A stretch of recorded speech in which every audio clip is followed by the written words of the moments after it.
I remember winning the British Championship. It's a big deal.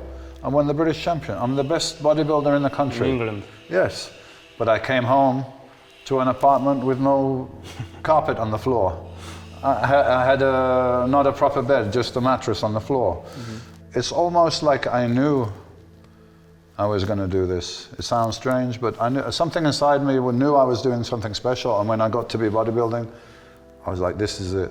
This is the thing that's going to change my life. So, yes, I want people to respect me and what I did. So I guess that's ego. How did you restrict your emotions when you saw, for example, a cold beer in the head competition? Or, I don't know, a great cake in front of you? I see it as an obstruction to reaching my goal, so I have no interest in it. You wanted money, you wanted glory, you wanted to prove yourself that you are better? All of those things.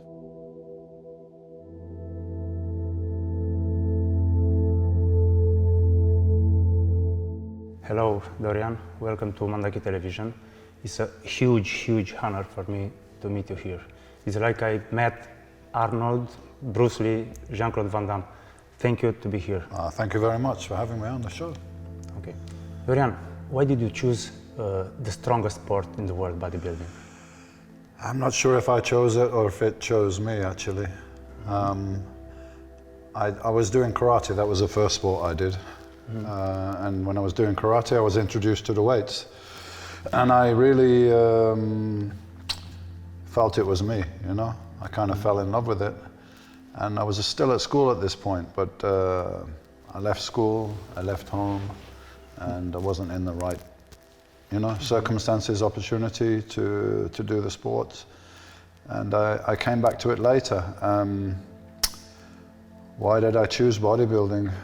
It's something that appealed to me because I didn't really like team sports. And bodybuilding at this point, now you have coaches and trainers and so on, but at that point was very individual.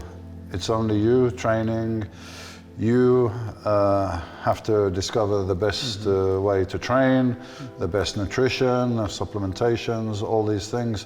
So I took it as a challenge, and I like to push my body and see what's possible, really. I think that's what it was about. When was the first day when you touched the gym? The first day when I touched weights, I was still at school, like 16. But then I didn't left school at 16. I didn't train again until I was 19 years old. And this was in a youth detention facility. Youth detention center, we call it in England. So it's like a youth prison that I got sent to for a few months just for... Why? Can you detail? Just for being on the street in the wrong place at the wrong time. Actually sounds a bit cliche, but it was there was some, a lot of, in 1981, there was a lot of street unrest in UK. All the major cities had rioting and fighting with the police and so on about social conditions and police actions and things like that. And I wasn't involved in that, but me and a friend, we got picked up later on in the wrong place, and we got sent to jail for this. So we were young kids in a kind of a gang, and worst thing we ever did really is to get drunk and get into fights. So we weren't serious criminals, but anyway, I got sent to this facility, and there they tried to instill discipline into the youth and give you structure and all this stuff. So physical activity and weight training was part of it. And I noticed I was in a facility with around 300 guys, and I had the best physique in there, and I was one of the strongest and so on. So it was kind of a crossroads for me.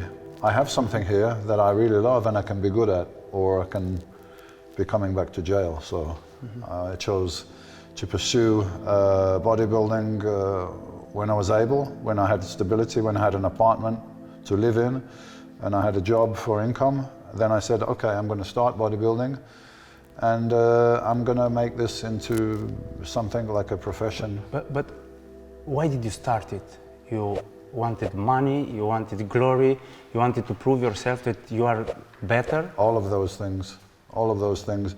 When I was a kid, my father died at 13, and I just felt like I didn't have any direction, any care. After my father died, my mom was trying to handle the situation on her own. So I want to do something where I have total control. I have control on my diet, I have control on my training, and it's me that's doing it. And I'm going to do something with my life which is very unusual, which is very different. And I always felt inside that I was different, that I was destined for something different. And this was something that was inside of me and growing as I got to be a teenager. I think deep down I knew I was not going to do the same as everybody else. I was not going to have a job. I was not going to lead a normal life. Everything around me, I couldn't relate to it. I didn't belong there. And I saw these guys in the magazines in America training and doing bodybuilding, and I dreamt that I could do this with my life and I could remove myself from the environment that I was in, which was very limited as far as people's expectations. They want to get a job, they want to get a house from the government, they have some kids, and you know, maybe that's good for a lot of people, but for me I wanted to do something different. And I wanted to prove that I was different, and I wanted to change my life. And all those things I was able to do ultimately through bodybuilding. How did you motivate yourself to be better? How to motivate myself to better? Just look around me. Just look around me at what life, the expectations of people and the life around me.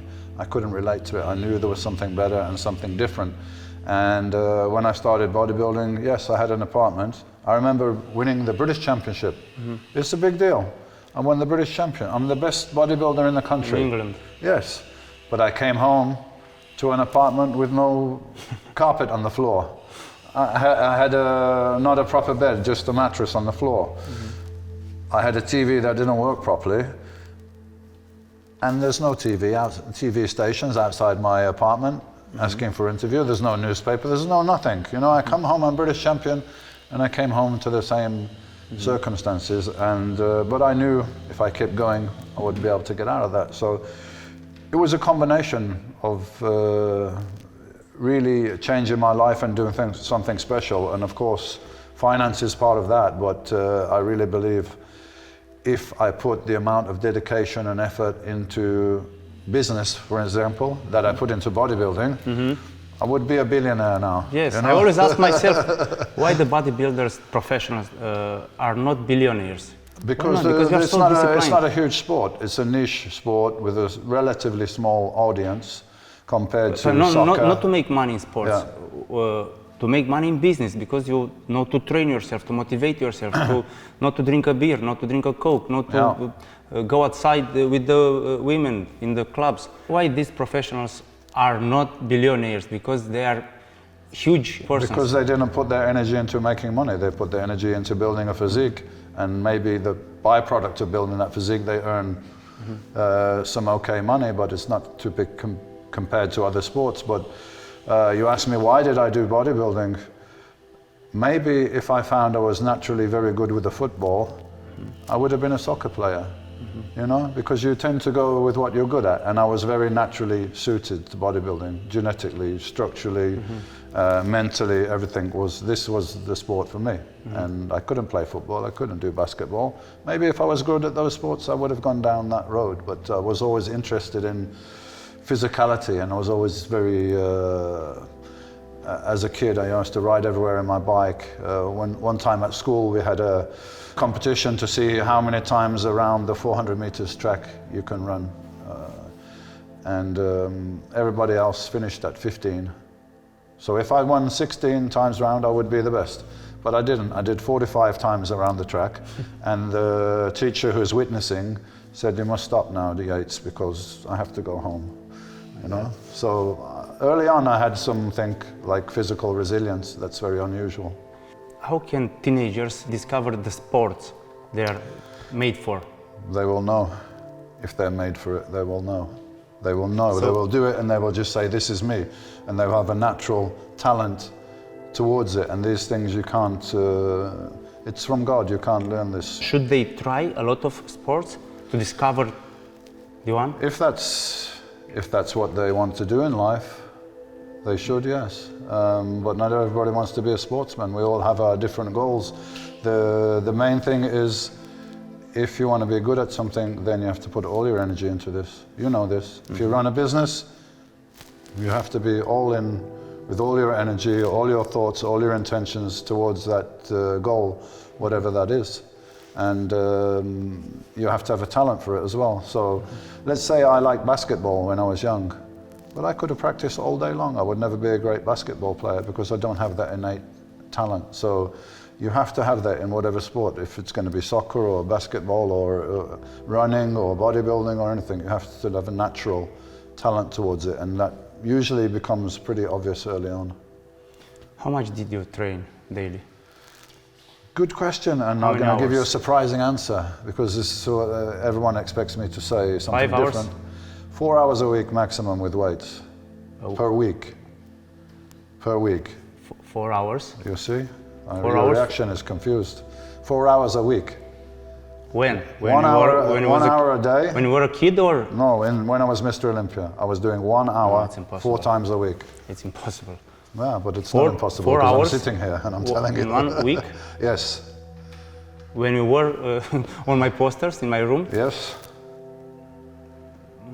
Because you're assuming, you're making the assumption. What did you do in that 1 hour?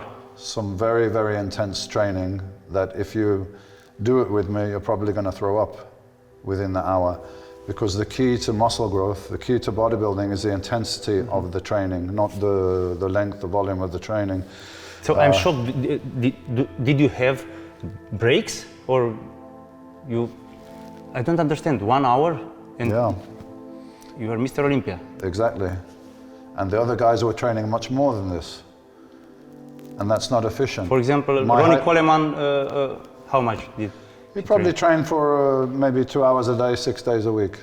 2 hours a day? Yeah, that would be the 6 upper days end, a week. The upper end of maybe a bodybuilder's training volume, because it's not all What's about the the training. explanation for this?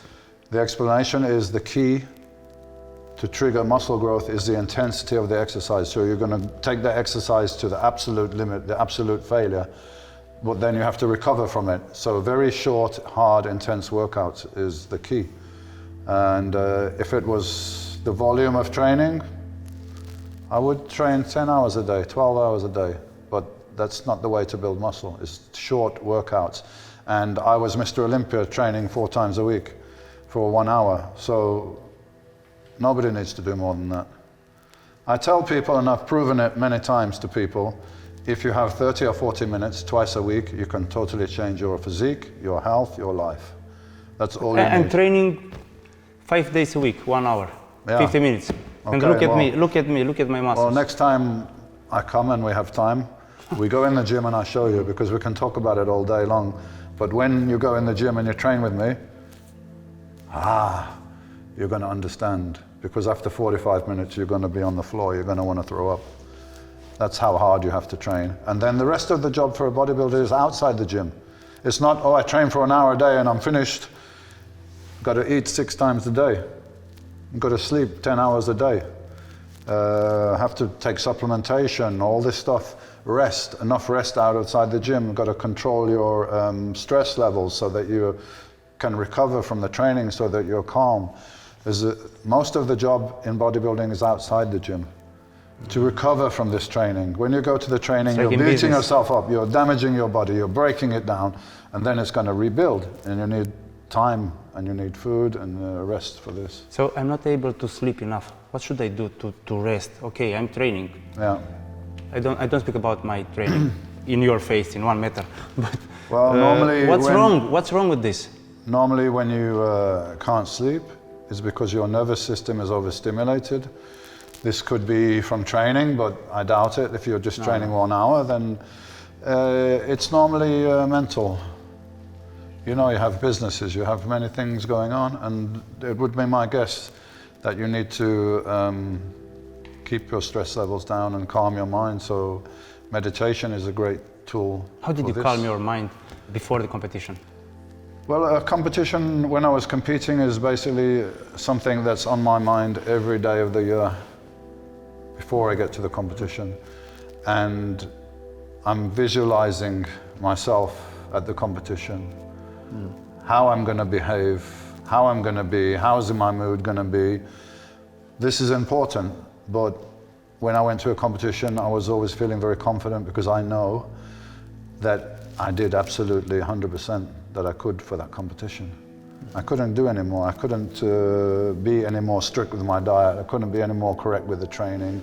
I tick every box. So I would be pretty relaxed when I went to the competition because I've done everything I can do, and the outcome is now out of my hands. But the key to everything is the right mindset. For instance, every single workout for me was the most important workout I'll ever do. I must today do the best workout ever. Every time I went to the gym, and I know exactly what exercises I'm going to do, what order I'm going to do them in, what did I do last week, what should I do this week. I'm guessing when you go to the gym you don't know this. You don't know what you did last week. You don't know what your goals are today. I don't have a strategy.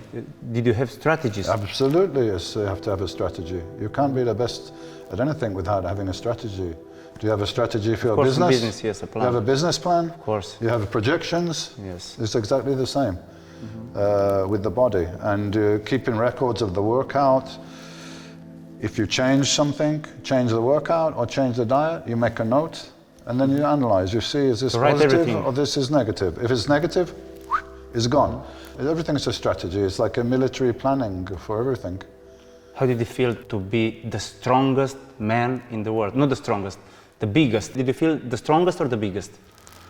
Strong and big, two important words really. For men. The best bodybuilder in the world is a combination of muscle mass, obviously, muscle size, muscle condition, which is very low body fat, and proportions of the body so that everything is kind of matching fairly equal. And a combination of those things is the winner. So I had different goals at different points. I wanted to be British champion, and then I wanted to be a professional. Then when I was a professional, I wanted to place in the top 3 of my first professional contest, and I got second. And then I wanted to be Mr. Olympia. So every time is different goals, you know. Do you think you did this for your soul or for your ego? Both. You know, I wanted to show the world that I was somebody, somebody special. And it's almost like I knew I was going to do this. It sounds strange, but I knew, something inside me knew I was doing something special. And when I got to be bodybuilding, I was like, this is it. This is the thing that's going to change my life. So, yes, I want people to respect me and what I did. So I guess that's ego. But it's also for the soul. I wanted to exercise. It's like mastery over myself.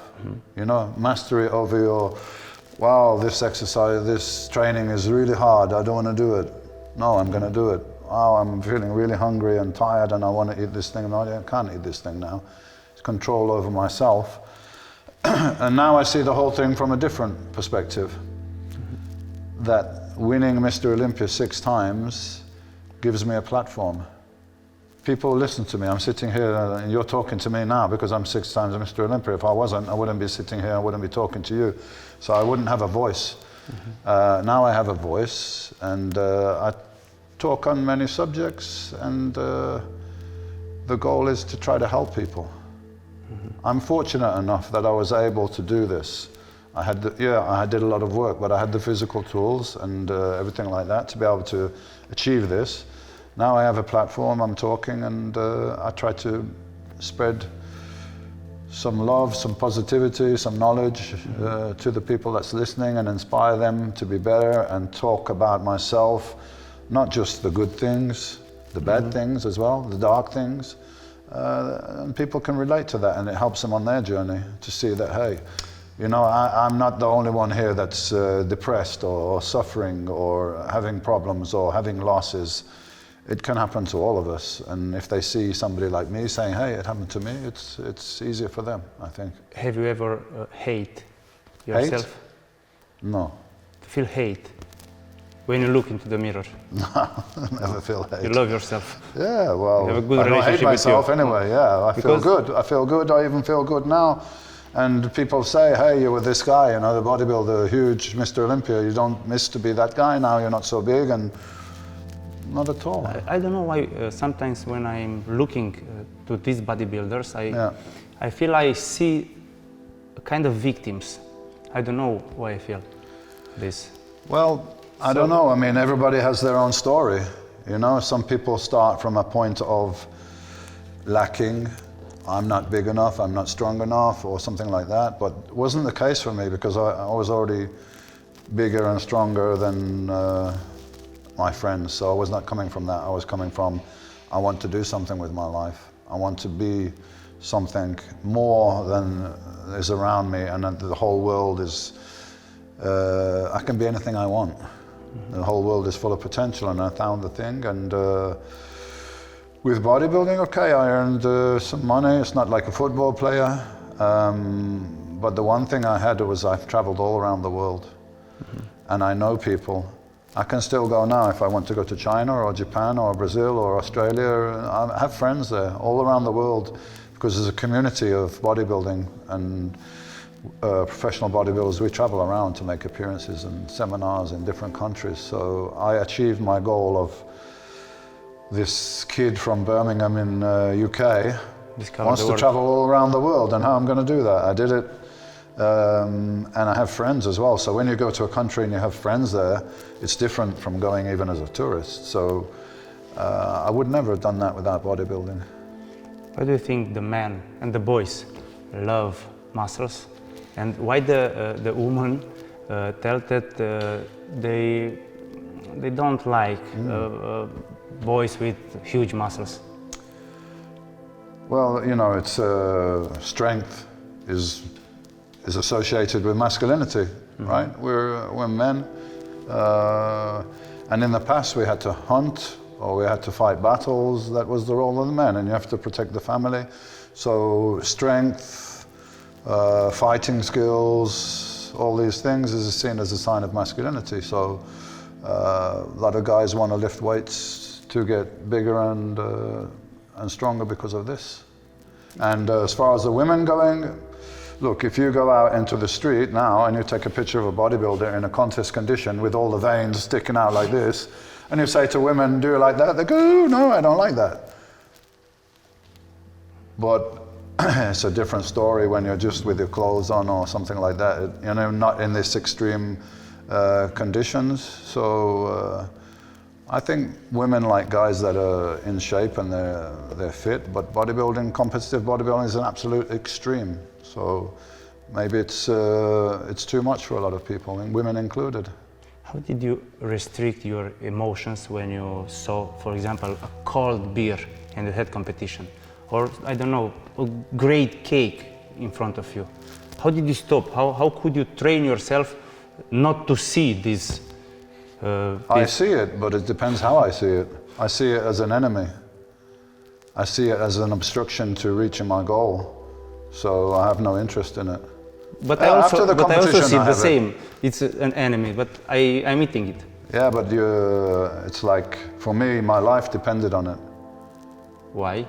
Because it's my profession, and I'm going to win. And do I want to win Mr. Olympia, or do I want to eat this piece of cake?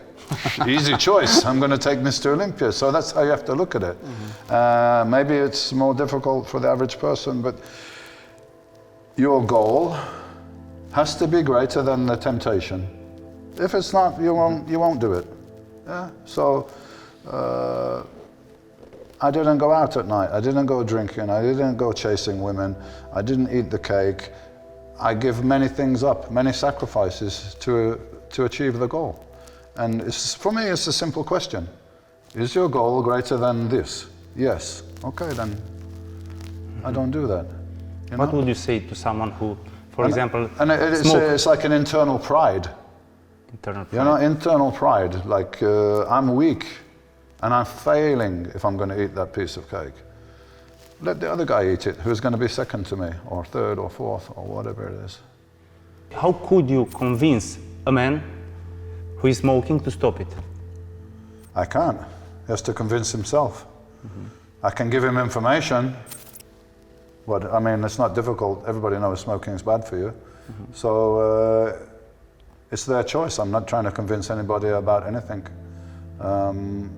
I've tried to convince people that If they train in the gym, first of all, they don't need to spend a lot of time. We discussed this already. If you can go twice a week for 30 or 40 minutes, if you do it really correctly, this is going to have a huge effect on your life and on your health. And not just about the aesthetics of, oh, I look better, I've got abdominals for the beach or something like that.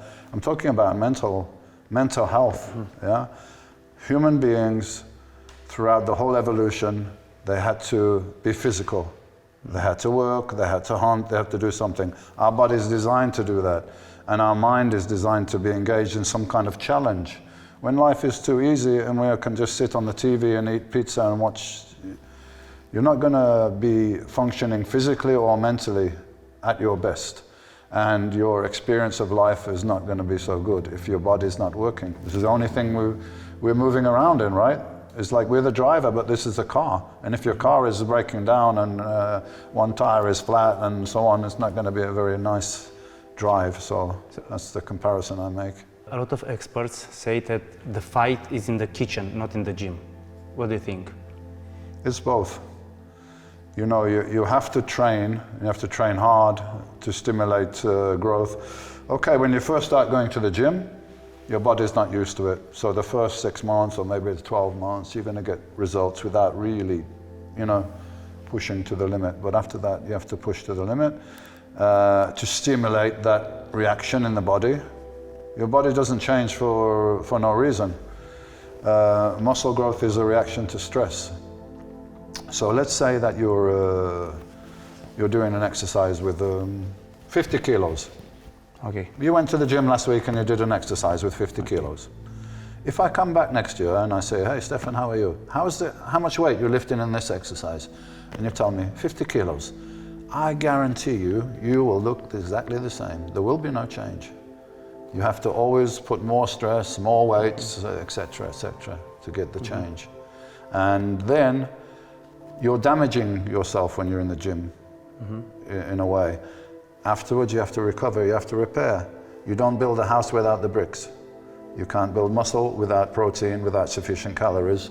So it's both. Training without nutrition won't work, nutrition without training won't work. So you cannot really separate them and say one's more important than the other. You need to do both. What do you think about veggie style, vegetarian style? Vegetarian style is, I understand why people might want to do that for spiritual, ethical reasons, animals and so on. Except this.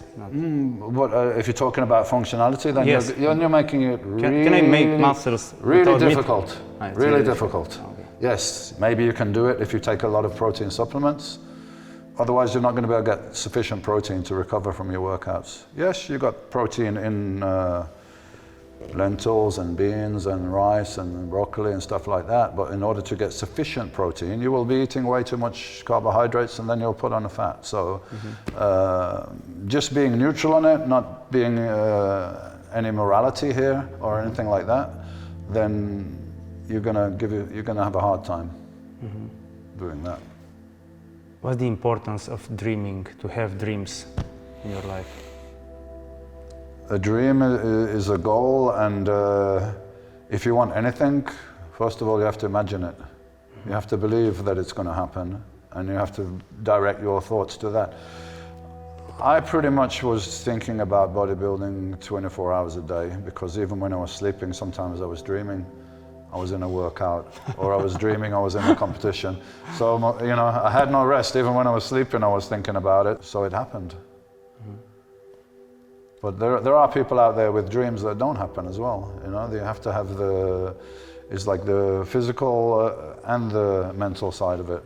If you don't have the physical, I can dream about being 2 meters tall, but I won't be. It won't happen. There's physical limitations. That's what I'm saying. When was the worst moment in your life? The most difficult? I think the most traumatic was when I lost my father. I was 13 years old and just had no concept of life and death, and that you can lose people, and my father was young, and why did it happen, and all this stuff. But I think it made me a very independent person. I was 13 when my father passed. And he? 42. Ooh. Yeah. My In father an accident or he was... No, he died from heart attack, Oh my God. smoking 40 cigarettes a day, which was pretty normal in those days.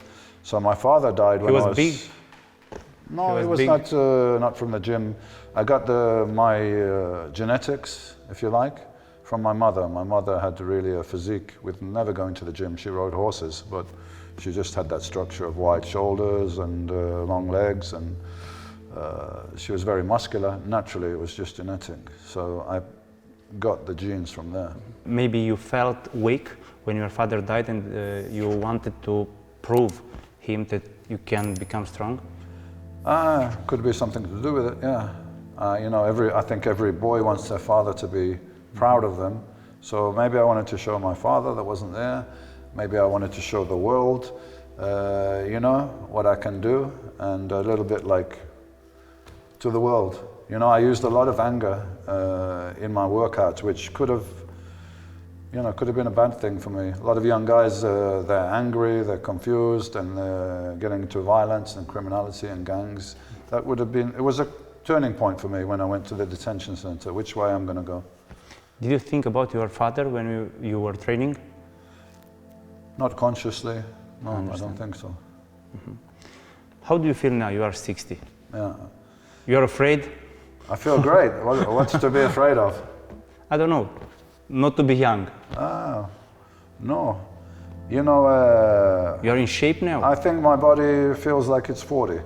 Oh. I feel like a good, very fit 40-year-old, and I work out with guys that are always younger than me.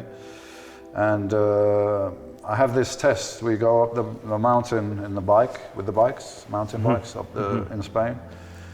And as long as I can still beat the guys who are 28 and 30, I'm doing okay.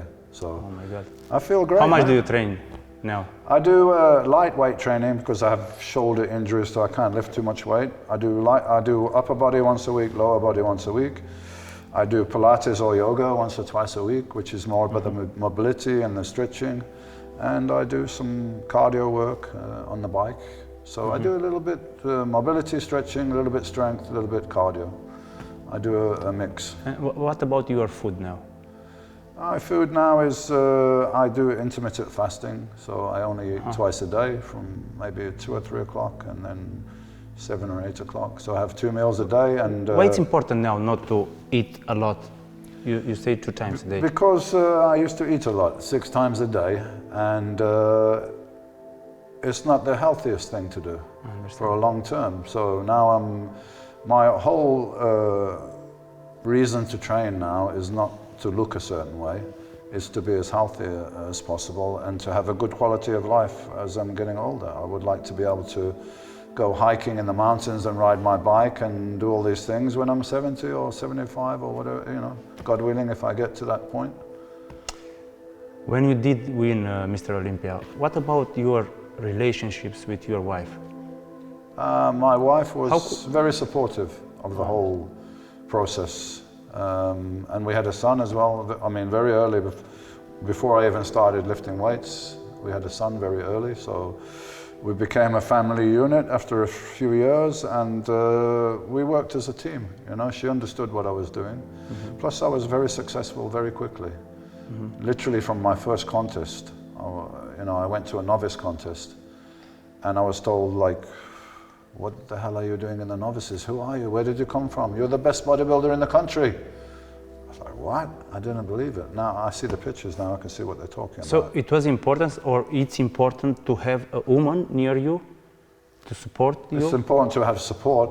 Yeah, it's very difficult to do everything on your own, you know, so it would be the true for any venture or any sport. I think it's important to have support, whatever that is. You know, it might be just your family or your mom or somebody, some people behind you to some degree. It's important, I think. How did you manifest your gratitude for yourself after you were training so hard? I think I have the gratitude now. I'm not sure I had it at the time because you're never satisfied. You know? Doesn't matter what you did, you always want to do more, you always want to push more, you always want to try to get bigger. So I got to be Mr. Olympia. That was one goal. Okay, so now I'm the top of the mountain. I'm the best. What can I do now? Try to be the best ever, or try to push the boundaries more. Let's see, how big can we get? How muscular, how ripped can we get? There was always a challenge to try to do more. Whether I achieved it or not is another question, but that was the goal, to always try to be able to be better than before. How did you feel to be on the top of the mountain and maybe a little bit depressed because you had no other goal to touch? Not really, because the goal was, even though I can't get any higher, you're on the top, but it's to try to stay there. Now everybody wants to beat you, so you got to maintain and try to push my own boundaries, you know, compete against Dorian now. You beat the other guys. Try to be better than yourself last year was the goal. How did you feel the next day after you finished the story? The next day? Absolutely exhausted. Exhausted. Absolutely. You know, to get in shape for a bodybuilding contest, you have contradictory goals of building or maintaining muscle and really reducing the body fat to the lowest level and being slightly dehydrated. So it looks great on the picture maybe, but trust me, those guys don't feel so good at that point, because it's not really healthy to have the body fat so low and to be dehydrated and so on. So, you know, we've had people that have passed away trying to do this. But the importance of drinking water, how many bottles? I don't really drink? measure how much water I drink, but it's definitely important to clean your system, but you could drink too much as well. I know people that are obsessed with drinking too much water, and then you're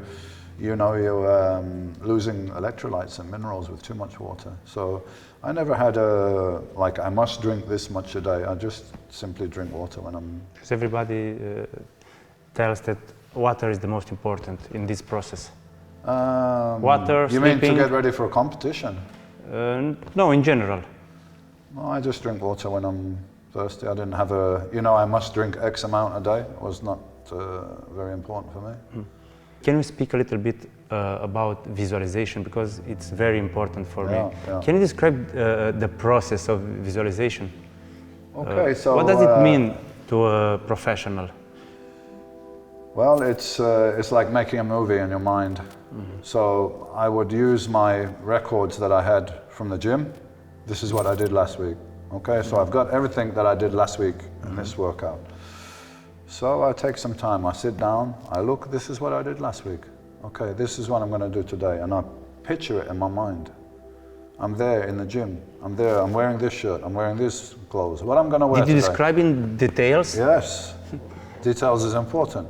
So I'm wearing this shirt, these pants, and I'm in the gym, and I'm going to lift this weight. Last week I did 8. In your mind? I watch myself doing 9. Yeah, so I make the whole workout in my mind before I go to the gym. And then when I go to the gym, I've already done this. I know exactly what I'm doing, exactly what my goals are. And I would say 99 point something, people go to the gym, okay, what should I do today? I'm doing chest, I should maybe do this one and this one and this one? Yeah, okay. No goals, no structure, and the same thing with the competition. I see myself at the competition, I see how my mood is gonna be, I see how I'm gonna conduct myself. You did visualize when you were receiving the title? Absolutely, yeah. That moment? Yeah, all of it. Wow. All of it. So you're feeling the emotions even as well, not just the picture, but you're feeling it as well. This is... And that emotions help you? This is the key to manifestation, yeah? Not, I would like a red Ferrari, please, universe. No. How would you feel if you're sitting in this Ferrari? How will your emotions be if you're sitting and project this and project this and project this? Amazing. This is more a key than an actual picture. Universe doesn't understand picture, it understands emotions, feelings, thoughts. Do you believe in the power of attraction? Yeah, it's like the world is a mirror. The world is a mirror of your thoughts and you know your energy and your thoughts. It's like you're sending out a certain frequency, you're receiving a certain frequency back in events, people, opportunities, synchronicities, things like this. We were talking earlier on about when I was a kid, I had a pony, I had a horse, and his name was Shadow. And then I did my first competition in bodybuilding, and it was a big impact, and they did a big article about me in the magazine. And they said, we're going to call this guy the Shadow. Shadow. Because he's very mysterious. He comes to a competition and he disappears, and he doesn't want to see anybody, he doesn't want publicity, and so he's like a shadow. So, wow, that's one of life's little synchronicities that you can see if you're looking. Do you believe in luck? No, I don't believe in luck. I believe in energy, and you attract what you give out. So, what about if no one saw you in a competition? that would be because I wasn't winning it. If I'm winning or I'm getting first or second, a lot of people are going to notice it. So I don't consider it luck, or you could say, in English we say, you make your own luck. So it's not luck, you made it happen. I made it happen, it's nothing to do with luck. Maybe God loves you, loved you. Yeah, I Do you hope believe so. in God? Well, that depends what you define as God. You know, I don't believe God is a separate entity from us. It's somewhere away from us. This is what religion teaches you, because they want to control you. God's over there, you're here, and you've got to make it back over there. And by the way, we're the way that you do that. You come through us. No, God is in every one of us. We're all aspects of God. Just like you have billions of cells in your body, we're all cells of God. So you're God, I'm God, she's God. We're all aspects of God, because God is consciousness having an experience in this dimension of physicality, three-dimensional reality, having an experience here by being physical. So a British guy, he said one time, we're all God playing hide and seek with himself or herself.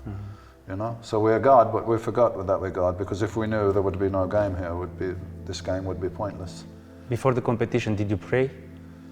God No, help I me. didn't pray to God in that formal way, but you know, I was thankful for the abilities that I had and the opportunity to be able to do this. I realized it was something very special, but I didn't pray. And you know, you're talking about Dorian Yates when he's 30 years old. Now I'm 60, so I have 30 years of more life experience and understanding of spirituality, because I'm interested in it and I spend a lot of time studying it, and that's the conclusion I came to.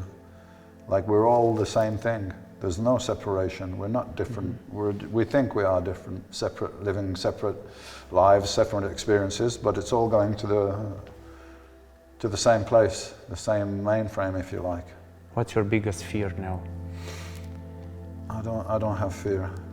It's not useful for I me. don't believe you. I don't have fear. You are not a machine. No, I'm a man, but I realize, what shall I be afraid of? That we're having an experience, we're having a game. And could I be afraid of dying? No, because I don't believe I die. I believe this body expires, but the spirit is eternal. So it always continues in some form or another. Energy never disappears, it just goes from one place to another. You know? If you have a TV, yeah, and you have the TV turned on, you have the electric turned on, and you're watching the TV, one day that TV will break down, no? TV's gone.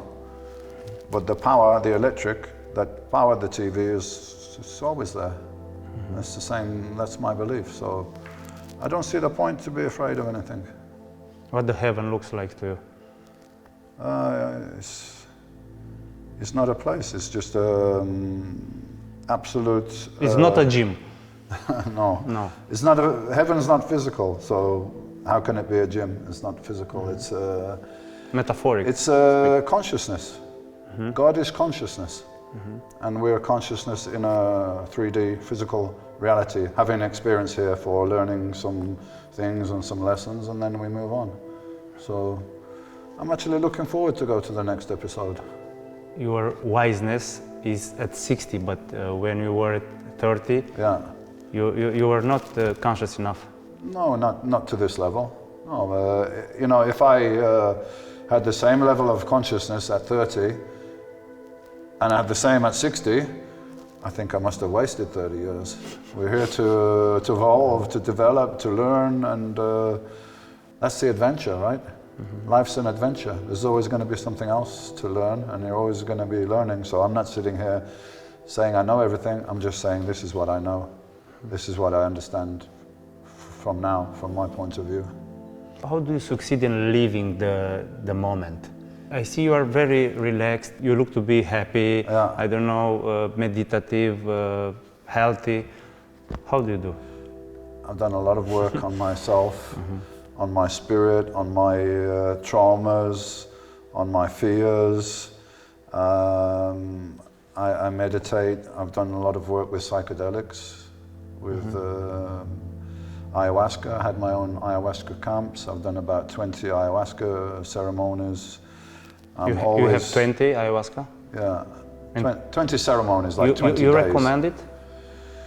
I recommend it if you're thinking about it and you're feeling the call that you want to really explore yourself and you want to learn more about reality. Yeah, for sure. If you feel that, you know, if you feel that call, if you feel you're ready for that, it's like, you know, we have a view of reality, right? What reality is, what's up, what's down, what's good, what's bad.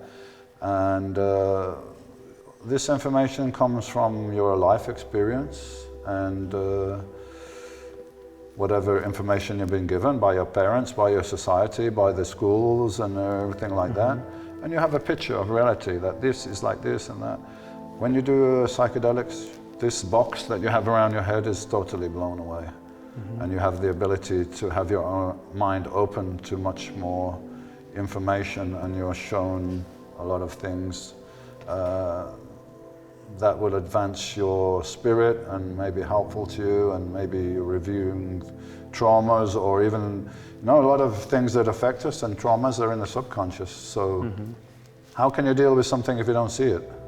So it can be shown to you so that you can process it and deal with it. What was your biggest trauma? The biggest lesson I learned, because one time I took ayahuasca and I couldn't move. I physically couldn't move. So the communication I was getting is, what will you do now? Now you can't move.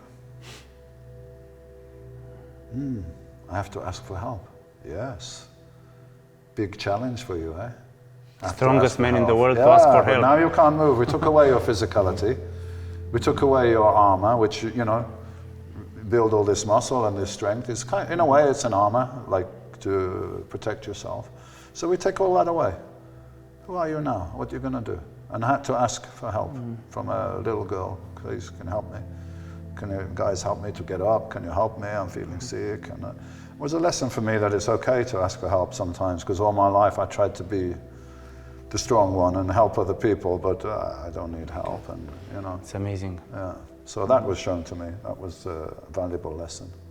But many things is very complex, psychedelics, and what you see and what you feel is very hard to describe. And again, it's going to be an individual experience.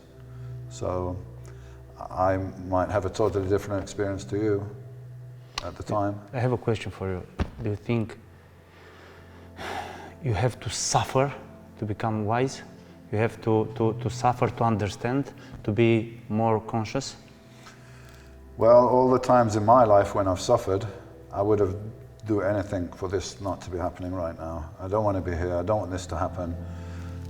But later on, afterwards, then I say, oh, whew, I learned a lot from that. There was a lot of lessons learned there. So nobody wants to go through these traumatic things and these stressful things, but normally it's a lesson contained inside. And if you don't get the lesson, next time is going to be harder. You know, until you wake up. Like somebody said once, you know, if God wants to get your attention, He drop a little stone in the water. You're not listening? A bigger one, and one day, a big one until you get it, you know. So I think these stressful things in life are there for our own education. But hopefully I don't need so many more. I don't need, you know, hopefully, but who knows. What's the key to learn? The key to learn, I think, is to have an open mind. Because you can't learn anything if you're already closed to some suggestion. You have to be open and able to analyze and assess and weigh it up, and always be open to the possibility that you are not right. You know, your point of view at this time may be able to change if you have different information, or you see things from a different perspective. You know, because if we look at this camera from this angle, it looks this way, but the guy looking from the side will have a different opinion because it looks different from over there. So you have to keep this in mind as well. I think it's dangerous to feel this pride when you are the biggest and you are the champion. What about the humble in you? I think it's important to be humble in your life, yes, or not? No, yeah, it's definitely important. First of all, believe in yourself. You have to believe in yourself, but to be humble. It's very easy to say believe in yourself. Yeah. It's very complicated. Believe in yourself and what you want to do. I made millions and I'm not able to believe in myself, as you tell. Well, who made the millions? I made the millions. So why don't you did it already? Why don't believe in yourself? I'm telling you, it's very hard to feel inside that I'm good enough. Well, I felt that was, I guess, you know, the drive to get there in the first place can come from this feeling of not good enough or lack or something like that. So probably I used some of that along with anger to drive, to fuel this obsession to where I want to get. But I feel I'm in a place now where I feel very comfortable with myself. And yes, I was the best bodybuilder in the world for 6 years. But I can't fix a light bulb. You know, I'm useless at some things. So, you know, I don't look down on other people and think I'm better. I'm better at bodybuilding than you, for sure. Yeah, I know that. But does it make me somehow a better person than you? No, we're all coming from the same place, I believe. You know, we're all equal in a way. And everybody has their strengths and their weaknesses. I was just very good at one thing, so I use this to try to remain humble and use my position now to help other people, help elevate them, help them believe in themselves, help them have a better life. And that's what makes me happy now when people come to me and say, Dorian, you told me this, or I heard you speak about this, or you helped me with my training and my diet, and now I feel like a totally different person, and I'm not depressed anymore, and my kids respect me now, and all these feedback that I get of people. This is rewarding. Now I'm trying to give back, not just, if bodybuilding was totally for me. You know what I mean? It's a very selfish pursuit, you know, it's about your body and your rest and your food and everything like that. So now I'm seeing things from a different point of view, and I achieved my goal in life that I wanted to achieve. I'm very proud of it and happy about that. So I think I feel very fulfilled in that aspect. Like, I don't really need to prove anything to anybody, including myself at this point. What's the difference between saving people and helping people? You told me you want to help people. Yeah, help them because... Don't you think you try in your subconscious to save them in a way? Because you weren't able to save your father? I don't think so. I just want to help people, and with my knowledge that I have, I feel a little bit frustrated sometimes because I see people going to the gym and making efforts, and they're not getting the reward because they're not doing it properly. So you know, in effect, they're wasting their time. You know, you're wasting 4 hours a week already. You could be doing something productive with that. I can train you for twice a week and you will develop much better than this. So you're already wasting 4 hours a week. So I could save you 4 hours at least. And you know, you can do something else with those 4 hours. Where should I start? Okay, let's say this is the first moment in my life when I'm entering the gym. What should I do first? But not technical. No, learn for my mind maybe. Well, you have to have some goals. What do you want to? Why are you coming to the gym? I have it. To have, for example, to have not six-pack, but to have 40 centimeter in my hand. So this is your goal, huh? Yes, this is what this is you my want. goal. Yes. Okay, so you have a goal, and you're going to figure out how to get there and how long it's going to take you realistically, and to get this goal, 40 centimeters. What are they now? What's your arms now? You want 40? What are they now? 37. 37. So you want 3 more centimeters. Yes. Yeah. We can do this. We can do this you in 6 months. You told me, and I will do it for sure. We can do it in 6 months. 6 months. Okay. Yeah, you need to start training more efficiently. You need to train more intense, and you need to train less. And I don't know about your diet, so that's a whole different story. You need to make sure you get enough protein. Make sure you're eating regularly. You should be eating 4 or 5 times a day, and not just sometimes, like every single day. This is you hard. want this? Yeah, this is hard. You know, I remember a story. A friend of mine, when we were, we were young and we were bodybuilding, I was training for a British championship, and I didn't have any money. You know, all my money is just going on food, my rent, the gym fees, and all this stuff. So it was a big deal that my friend had a friend who had a Ferrari. Like, this was unheard of. Like, oh, look, he's got the Ferrari. And I said, I don't care. He said, what do you mean you don't care?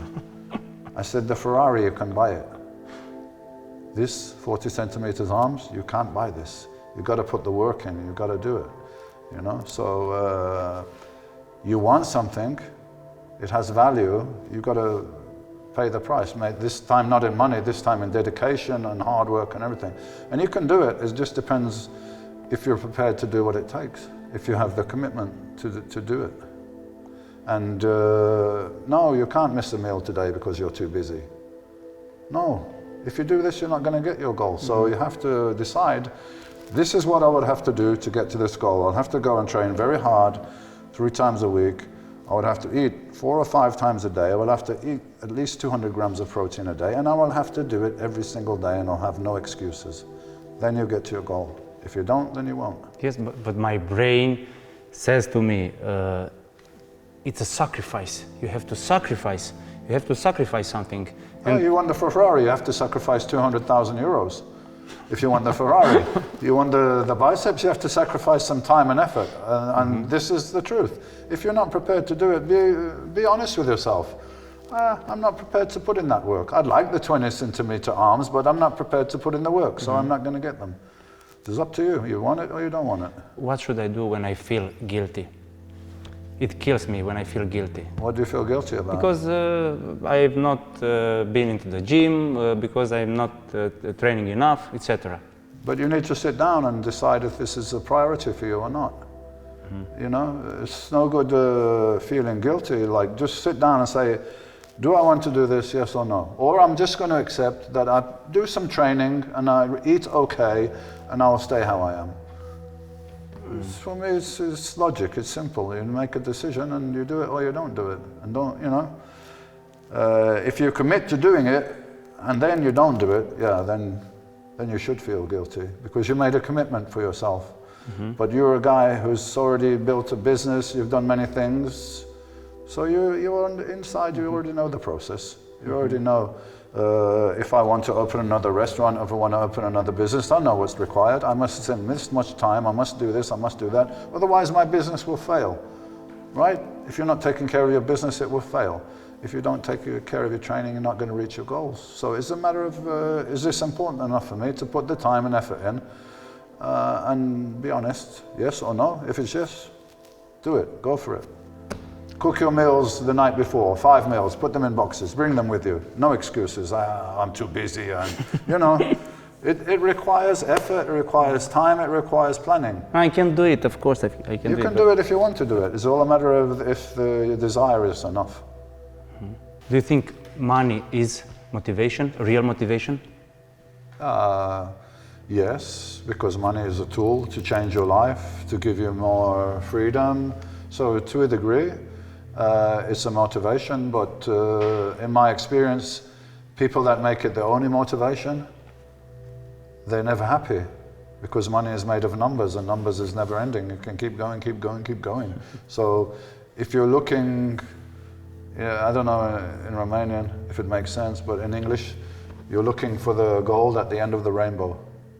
You know, you spend your whole life trying to get to the end of the rainbow to find the gold. But you never get to the end of the rainbow and you never find the gold, so you're never happy. So for me, money is, yeah, it's important in this world, but it's enough to have what I want and to provide for myself and, you know, family, and to be able to travel. For me, money is just freedom. As long as I can do what I want, go where I want to go, eat what I want to eat, and live what I want to live. Beyond that, it has no value. What's the secret to connect to yourself, to the source in you?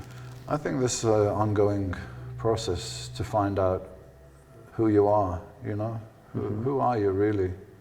That's a lifelong quest, and I feel like maybe I'm getting there now, you know, and I feel good, I feel comfortable who I am and what my role is in this life, in this world right now. How can we develop our patience?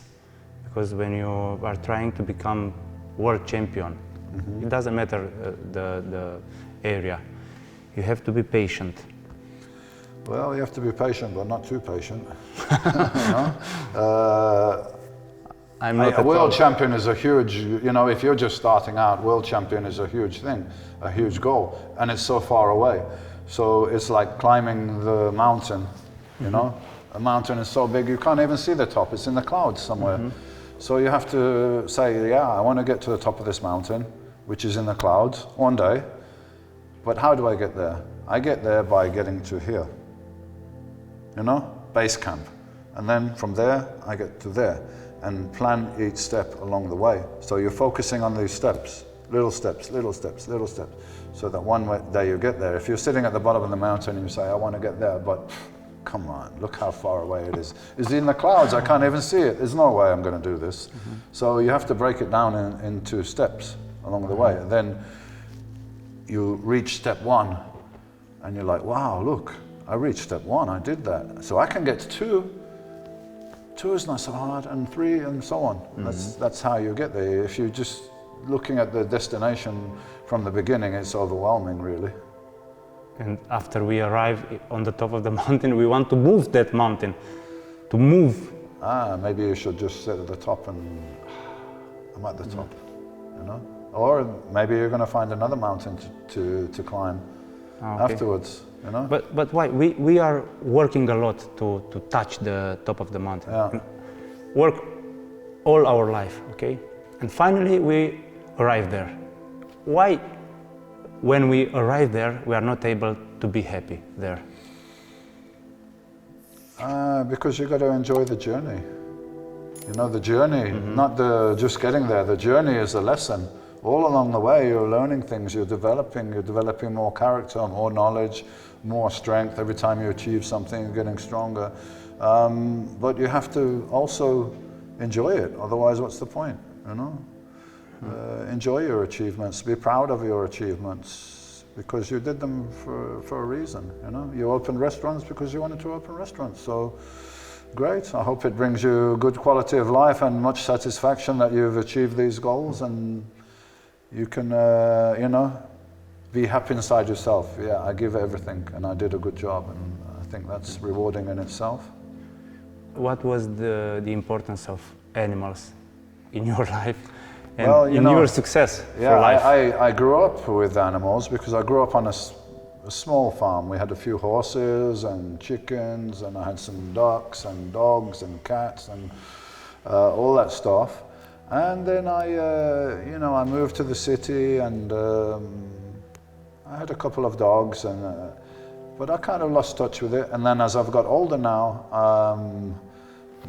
much more connecting back with the animals. I started horse riding again a couple of years ago, which I didn't do since I was 13 years old. So I'm horse riding. I'm involved with local charity in Spain where I live that look after the homeless dogs, and I've been quite a few times to Africa for a safari. I've been gorilla trekking, the mountain gorillas, which is they're very endangered in Uganda and Rwanda. I've been there.